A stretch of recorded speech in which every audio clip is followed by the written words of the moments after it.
وَإِذَا سَأَلَكَ عِبَادِي عَنِّي فَإِنِّي قَرِيبٌ أُجِيبُ دَعْوَةَ الدَّاعِ إِذَا دَعَانِ.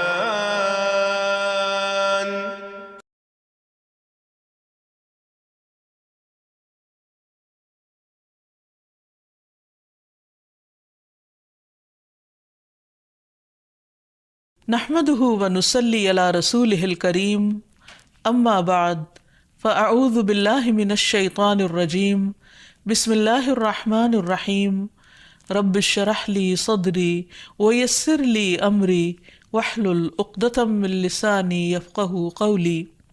السلام علیکم ورحمۃ اللہ وبرکاتہ. ناظرین، پروگرام دعا کیجئے کے ساتھ آپ کی خدمت میں حاضر ہیں. آج ہم انشاءاللہ آپ کے ساتھ گھریلو پریشانیوں سے نجات حاصل کرنے کی دعائیں شیئر کریں گے. اس موضوع پر آپ سے گفتگو ہوگی کہ کس طرح ہم اپنے خاندانی زندگی کو، اپنی معاشرتی زندگی کو خوشگوار بنا سکتے ہیں اللہ سبحانہ وتعالیٰ کی مدد کے ساتھ. کوشش اپنی جگہ، لیکن ہر کوشش اس وقت فائدہ مند ہو جاتی ہے جب انسان اس کے ساتھ ساتھ اللہ تعالیٰ سے دعا کرتا ہے. حدیث میں آتا ہے کہ اللہ سبحانہ وتعالیٰ کے نزدیک دعا سے زیادہ معزز اور کوئی چیز نہیں. یعنی سب سے زیادہ اللہ تعالیٰ جس چیز کو بندے کی ویلیو کرتے ہیں وہ دعا مانگنا ہے. اسی طرح ایک اور حدیث میں آتا ہے کہ دعا کرنا افضل عبادت ہے. یعنی انسان جب اللہ تعالیٰ کے آگے ہاتھ پھیلاتا ہے، اپنے دل کی پکار اپنے رب کو سناتا ہے، تو دراصل وہ عبادت کی حالت میں ہوتا ہے اور ایک افضل عبادت کر رہا ہوتا ہے. اس لیے کثرت کے ساتھ دعائیں کرتے رہنا چاہیے، لیکن یاد رہے کہ دعا کرنے سے پہلے اللہ سبحانہ وتعالیٰ کی تعریف ضرور کی جائے. اس سلسلے میں تعریف کے بے شمار کلمات ہمیں احادیث کی کتابوں میں ملتے ہیں. انہی میں سے ایک آتا ہے کہ آپ صلی اللہ علیہ وسلم سے سوال کیا گیا کہ کون سا کلام افضل ہے. آپ نے فرمایا جو اللہ نے اپنے فرشتوں اور اپنے بندوں کے لیے چنا، اور وہ ہے سبحان اللہ و بحمدہ، سبحان اللہ و بحمدہ. یعنی جب انسان دعا کرنا چاہے تو اس سے پہلے کچھ مرتبہ جتنا اس کا دل چاہے اللہ تعالیٰ کی تسبیح اور حمد و ثنا بیان کرے، اور بار بار تکرار کے ساتھ کہتا رہے سبحان اللہ و بحمدہ. اس کے بعد درود شریف پڑھے جتنی دیر پڑھنا چاہے، اور پھر اس کے بعد اپنی حاجت اللہ سبحانہ وتعالیٰ کے سامنے رکھے تو انشاءاللہ اس کی پریشانی دور ہوگی. جہاں تک گھریلو پریشانیوں کا تعلق ہے تو اس میں ہم دیکھتے ہیں کہ ہر گھر کے اندر کوئی نہ کوئی چیز ایسی ہو جاتی ہے کہ جس سے باہمی تعلقات میں بدمزگی پیدا ہو جاتی ہے. بعض افراد کی طبیعت میں غصہ زیادہ ہوتا ہے، بعض لوگ جھگڑالو ہوتے ہیں، بعض لوگ شکی مزاج کے ہوتے ہیں، بعض لوگوں کو اونچا بولنے کی عادت ہوتی ہے، بعض لوگ دوسروں کو مختلف باتوں پر زج کرتے رہتے ہیں، بعض لوگ اپنی ذمہ داریوں کو ٹھیک سے نہیں نبھاتے. تو یہ تمام چیزیں صرف نہ یہ کہ ایسے انسان کو خود بلکہ اس کے آس پاس رہنے والوں کو اذیت میں مبتلا کر دیتی. اب اس میں انسان بعضوں کو سمجھانے سے بھی کام لیتا ہے، دوسروں سے بھی مدد لیتا ہے، لیکن پھر بھی مسئلہ حل نہیں ہوتا. تو صحابہ کرام تو اپنی جوتی کا تسمہ بھی ٹوٹ جاتا تو اللہ سبحانہ وتعالیٰ سے مانگتے تھے. تو اگر گھر کے اندر کسی قسم کی ناچاکی یا پریشانی ہے تو اس سلسلے میں بھی ہمیں اللہ تعالیٰ کی طرف رجوع کرنا چاہیے، اور پھر اس کے ساتھ ساتھ دوسرے کو جو مشکل پیدا کر رہا ہے سمجھانا بھی چاہیے. جہاں تک لڑائی جھگڑے کا تعلق ہے تو اسے منافقت کی علامت بتایا گیا. آپ صلی اللہ علیہ وسلم نے فرمایا کہ منافق کی 4 علامتیں ہیں. ان میں سے ایک بات کرے تو جھوٹ بولے، وعدہ خلافی کرے، امانت میں خیانت کرے، اور جب وہ جھگڑا کرے تو گالی دے. یعنی جھگڑتا بھی ہے اور گالی بھی دیتا ہے. نبی صلی اللہ علیہ وسلم نے یہ بھی فرمایا کہ اللہ کو سب سے زیادہ ناپسند آدمی وہ ہے جو بہت جھگڑالو ہے. یعنی اللہ تعالیٰ ایسے شخص سے محبت نہیں کرتے. اس لیے اگر آپ کسی سے بات کر رہے ہو تو اس کی بات توجہ سے سن لے. چھوٹی چھوٹی باتوں پر جھگڑنا اور دوسرے کے ساتھ بد اخلاقی سے پیش آنا یہ درست نہیں. پھر اسی طرح مومن جو ہے وہ کبھی بد اخلاق نہیں ہوتا، اور بد اخلاقی پھر منافقت کی علامت ہے. رسول اللہ صلی اللہ علیہ وسلم نے فرمایا تمہارے یہ نسب نامے کسی کے لیے گالی کا سبب نہیں ہے، تم سب آدم کی اولاد ہو، ایک دوسرے کے قریب ہو، دین یا عمل صالح کے علاوہ کسی وجہ سے کسی کو کسی پر کوئی فضیلت نہیں۔ آدمی کے برا ہونے کے لیے یہی کافی ہے کہ وہ فحش گو ہو، بد کلام ہو، بخیل ہو اور بزدل ہو۔ پھر اسی طرح آپس میں محبتوں کا نہ ہونا، بہن بھائیوں میں ناچاکی یا شوہر بیوی میں ناچاکی یا والدین کے ساتھ محبت کا نہ ہونا، یہ ایک طرح سے اللہ تعالیٰ کی طرف سے ایک آزمائش بھی ہو سکتی ہے اور ایک عذاب بھی ہو سکتا ہے۔ مومن تو محبت کرنے والا ہوتا ہے اور اس شخص میں کوئی خیر نہیں جو محبت کرتا نہیں اور لوگ اس سے محبت نہیں کرتے، اور لوگوں میں سب سے زیادہ بہترین انسان وہ ہے جو لوگوں کے لیے فائدہ مند ہوتا ہے۔ تو اس لیے بہت ضروری ہے کہ خاندان کے اندر باہم محبت پائی جائے۔ گھریلو زندگی خوبصورت ہو جاتی ہے اگر آپس میں ایک دوسرے سے پیار، محبت اور ہمدردی کے جذبات پائے جاتے ہیں۔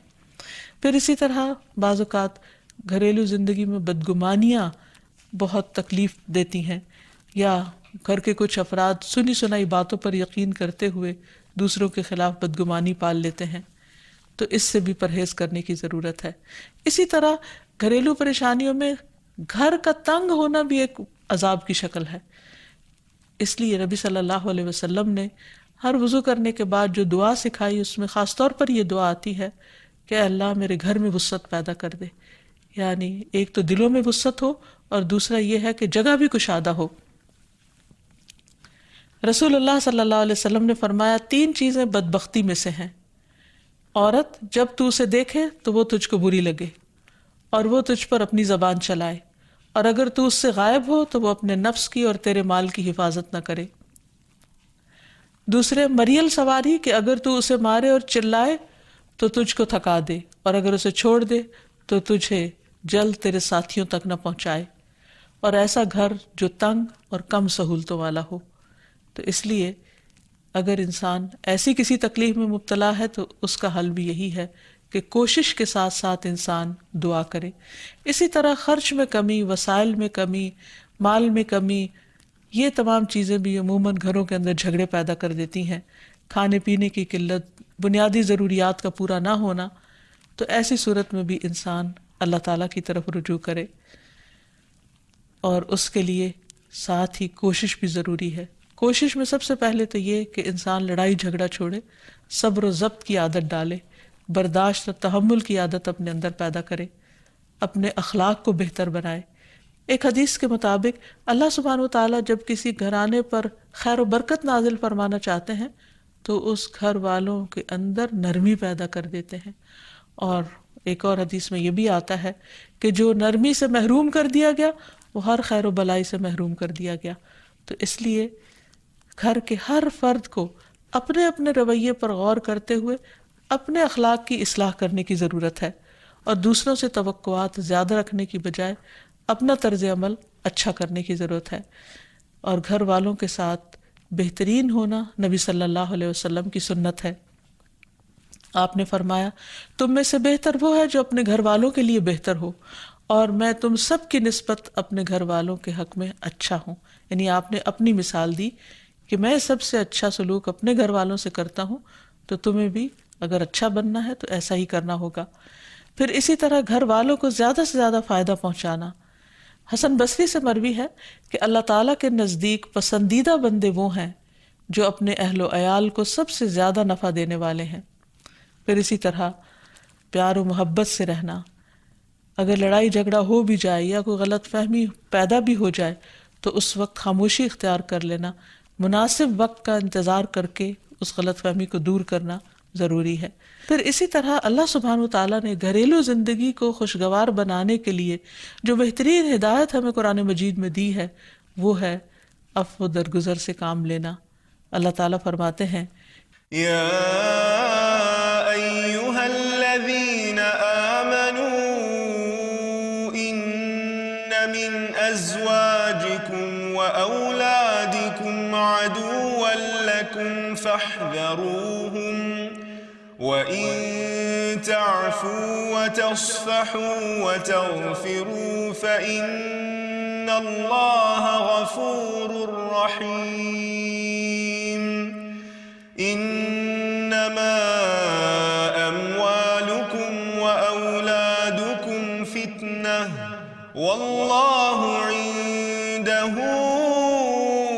أجر عظيم۔ اے لوگو جو ایمان لائے ہو، بے شک تمہاری بیویوں اور تمہارے بچوں میں سے بعض تمہارے دشمن ہیں، سو ان سے ہوشیار رہو، اور اگر تم معاف کرو اور درگزر کرو اور بخش دو تو بے شک اللہ بے حد بخشنے والا نہایت رحم فرمانے والا ہے۔ تمہارے مال اور تمہاری اولاد تو محض ایک آزمائش ہے، اور جو اللہ ہے اسی کے پاس بہت بڑا اجر ہے۔ یعنی انسان کو بعض اوقات اپنی ہی بیوی یا بیوی کو اپنے ہی شوہر سے اور بعض اوقات اپنے ہی بچوں سے یا اپنے ہی والدین سے دشمنی کا اندیشہ ہو سکتا ہے، اور وہ ایک دوسرے کے لیے مصیبت اور بلا ہو سکتے ہیں، لیکن ایسی صورت میں بھی انسان کا گزارا نہیں ہو سکتا جب تک ایک دوسرے کو معاف نہ کرے۔ زندگی کی گاڑی نہیں چل سکتی جب تک انسان دوسروں کے قصور اور غلطیاں ان سے درگزر نہ کرے، کیونکہ ہر انسان کبھی غصے کی وجہ سے، کبھی جہالت کی وجہ سے، کبھی جلد بازی کی وجہ سے، کبھی لوگوں کے اکسانے پر اپنے پیاروں کے ساتھ زیادتیاں کر جاتا ہے۔ تو ایسی صورت میں انسان اگر چاہتا ہے کہ اس کی زندگی خوشگوار ہو تو اسے معاف کرتے رہنا چاہیے۔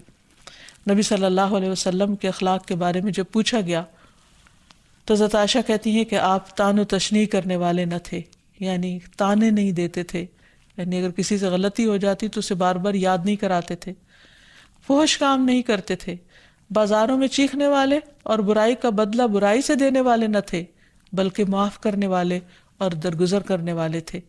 اور حقیقت یہ ہے کہ جو جس کے جتنا قریب ہوتا ہے، جیسے گھر والے ہیں، اس کی غلطیاں اور اس کی کمزوریاں زیادہ سامنے آتی ہیں، اور پھر وہ ریپیٹڈلی سامنے آتی ہیں، بار بار سامنے آتی ہیں، تو ایسی صورت میں معاف کرنا بھی مشکل لگتا ہے، لیکن پھر بھی معاف کیے بغیر گزارا نہیں۔ پھر اسی طرح یہ ہے کہ انسان اگر ہمیشہ دوسروں کا حق ادا کرنے کی فکر کرے تو اس سے بھی بہت سے جھگڑے ختم ہو جاتے ہیں۔ شوہر اگر بیوی کو حق دینے والا ہو، بیوی خوشی سے شوہر کا حق دینے والی ہو، بہن بھائی ایک دوسرے کے اوپر قربانی کرنے والے ہوں، ایثار کرنے والے ہوں، تو ایسی صورت میں گھر کا ماحول بہت خوشگوار ہو سکتا ہے۔ عورت کے بارے میں فرمایا نبی صلی اللہ علیہ وسلم نے کہ عورت اس وقت تک ایمان کی حلاوت نہیں پا سکتی جب تک کہ وہ اپنے شوہر کا حق ادا نہیں کرتی۔ اسی طرح شوہر کے لیے نبی صلی اللہ علیہ وسلم کا یہ اسوہ حسنہ بہترین ہے کہ آپ صلی اللہ علیہ وسلم اپنے گھر ہوتے ہوئے اپنے گھر والوں کے کام کاج میں ہاتھ بٹایا کرتے تھے، ان کی خدمت کیا کرتے تھے۔ جب نماز کا وقت ہوتا تو فوراً نماز کے لیے تشریف لے جاتے۔ آپ اپنے چھوٹے چھوٹے کام خود کر لیا کرتے تھے۔ یعنی اس سے بھی یہ پتہ چلتا ہے کہ خوشگوار گھریلو تعلقات میں دوسرے پر بوجھ نہ بننا ایک بہت اہم نقطہ ہے، کیونکہ اگر ہر انسان اپنی ذمہ داری خود لے لے تو دوسروں کے لیے وہ خوشگوار ہو جاتا ہے۔ پھر اسی طرح گھر والوں کو اگر کوئی غم، تکلیف یا پریشانی ہو تو اس موقع پر اپنے اختلافات کو بھول کر ان کی مدد کرنا، ان کی کیئر کرنا اور ان کی دلجوئی کرنا، یہ بھی بہت ضروری ہے۔